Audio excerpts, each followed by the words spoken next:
Hey guys, this is Cappy with Madison Accountability. I've just gotten to the area, and this is the first thing that I see that really I think needs the city slash county's attention. So this is Madison Sheriff Randy Tucker. I basically spent almost 2 hours looking for his salary online, but I can't find it anywhere. Uh, Eventually, I will call the sheriff's department to see if they will give it to me, but I just see this shows a lack of transparency on their part. It isn't just the sheriff department, it is pretty much all elected officials in Madison.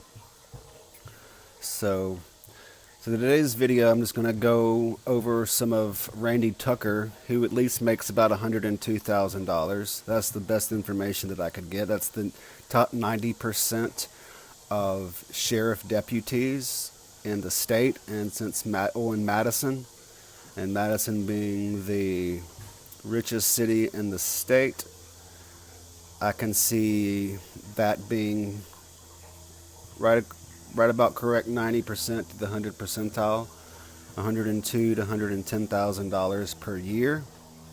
So, why am I saying that Sheriff Randy Tucker is ignorant?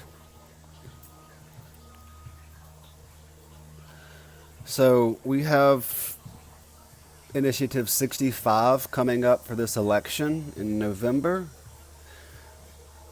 Initiative 65 is for medical marijuana. We already have cannabinoid oil for patients with seizures.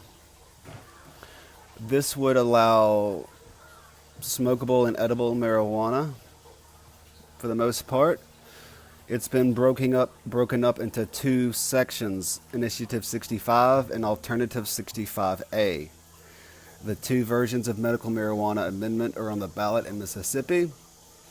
It's an indirect initiative constitutional amendment, and Alternative 65 was referred to the ballot alongside Initiative 65 as an alternative measure by the state legislature, so not the people. So voting either measure signifies that the voter wants either Initiative 65 or Alternative 65A to pass, thereby allowing the use of medical marijuana by qualified patients. The voter then must proceed to the second question. We'll get to that in a second. Voting neither measure signifies that the voter wants neither. They can also proceed to the next section, which is, let me get to it real quick. So, they can choose between the two, and regardless of the answer, they will have a second question. The second question is, if it passes, what would you rather have? Okay, this is the problem. If you're voting for neither measure, and then you have to choose between 65, Initiative 65 and the Alternative 65A, what you're basically doing is not allowing the original Initiative 65 to have a chance. Because Initiative 65A, well, let's do Initiative 65 first. It supports the medical marijuana amendment as provided by Initiative 65, which would allow medical marijuana treatment for more than 20 specified qualifying conditions, and allow individuals to possess up to 2.5 ounces of marijuana at one time, and tax marijuana sales at the current sales tax rate of 7%. So that sounds good. Voting for Alternative 65A supports approving legislature's alternative medical marijuana amendment, which would restrict smoking marijuana to terminally ill patients, require pharmaceutical-grade marijuana products and treatment oversight by licensed physicians, nurses, pharmacists, and leave tax rates, possession limits, and certain other details to be set by the legislator.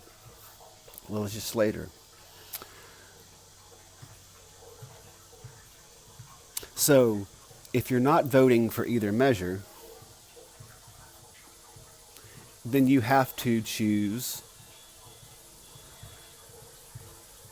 either measure, is the second question. So if you don't support medical marijuana on the ballot, and then if you had to choose, of course you would choose Alternative 65A. So this is one, before we even get to old Randy, this bill is set up to fail from the beginning. Now, had Initiative 65 allowed to be the way that it is, or had neither measure, if they weren't given the opportunity to say what they wanted when it's already said that they didn't want either, I think that's a little messed up. So let's get to Madison County Sheriff. He said law enforcement is already overburdened. I can promise you we are pushing to the limit with manpower, resources, and the backing of the law as it is. We are fixed to open Pandora's box. I've been doing this for 30 years. 30 years he's been doing this. And he's been protecting this very community for that number of years.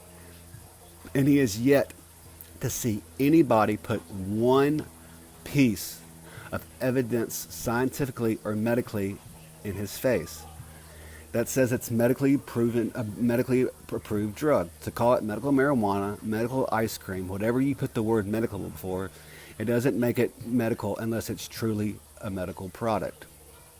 Okay, for Randy Tucker, ice cream is medicine for him to make him feel better for being a moron. Why do I say this? The University of Mississippi has been conducting marijuana research.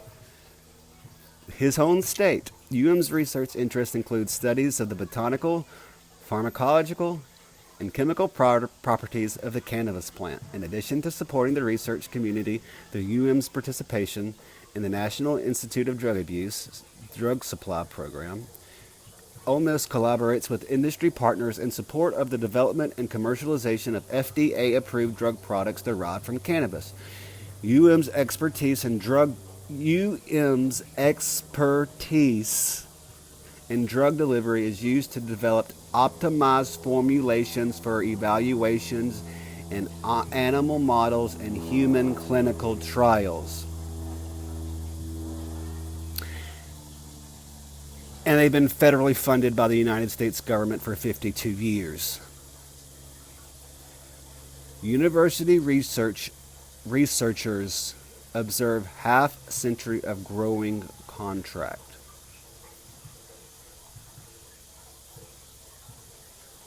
So for 52 years, Ole Miss has researched pharmacological uses and properties of the cannabis plant.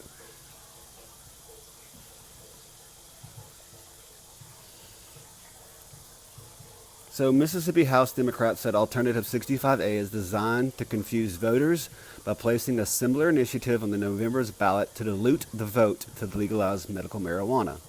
The sole intention of H.C.R. 39 is to mislead and confuse voters and kill a measure for which the majority of Mississippians are in favor. Mississippi Today reported Republican Representative Joel Baumgar, who is one of the leaders of the citizen-sponsored initiative effort, told Representative Trey Lamar, who is a Republican, that he offered Lamar an opportunity to help craft the language of the initiative, but he refused. Instead, Baumgardner said Lamar authored the alternative in an effort to ensure medical marijuana was not approved on the November ballot. Lamar said this was not true. But I probably would side with the fact that it is true. So we actually have a Republican Representative Joel Baumgar, who wants medical marijuana. And so other House Democrats are saying the Republican Party is sabotaging Representative Joel Baumgar's work, which is a Republican. Does anyone see any problems with that?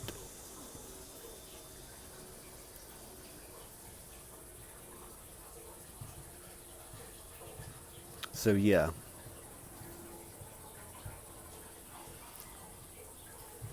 So this is Randy Tucker's, the number for the Sheriff Department and the address.